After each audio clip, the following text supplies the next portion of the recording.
আরও একটা বছর আমরা একসাথে কাটিয়ে দিলাম, তাই না বলো? জীবনের বাকি দিনগুলো আমরা এইভাবে একসাথে কাটিয়ে দেব, কি তাই তো? তুমি কি জানো, আমার জীবনে সবটা জুড়ে শুধু তুমি আছো। তুমি আছো বলেই আমার জীবনটা আবার নতুন করে শুরু করতে পেরেছি। হারিয়ে যাওয়ার আগে নতুন করে বাঁচতে শিখেছি। ভালোবাসা মানে কি তা আমি বুঝতাম না, তুমি আমাকে ভালোবাসতে শিখিয়েছো। আমার সব খারাপ সময়গুলোতে আমার পাশে থেকেছো। তোমায় পেয়ে আমার জীবন ধন্য। আমি কখনো ভাবতে পারিনি তোমার মতো একজনকে জীবনসঙ্গী হিসাবে পাবো। তোমায় ছাড়া আমি সত্যিই অসম্পূর্ণ।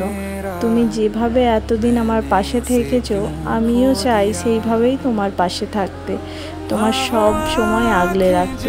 খুব ভালোবাসি তোমায়। তুমি ছাড়া আমার জীবনটা পুরো মূল্যহীন। প্লিজ সারা জীবন এইভাবেই পাশে থেকো। আজকের এই বিশেষ দিনে আমিও কথা দিচ্ছি, সারা জীবন তোমার পাশে থাকবো, কখনো তোমার হাত ছাড়বো না। জীবনের শেষ নিঃশ্বাস পর্যন্ত তোমার সাথে থাকবো। আই লাভ ইউ সোনাই, love you so much. And once again, happy anniversary, my sweetheart.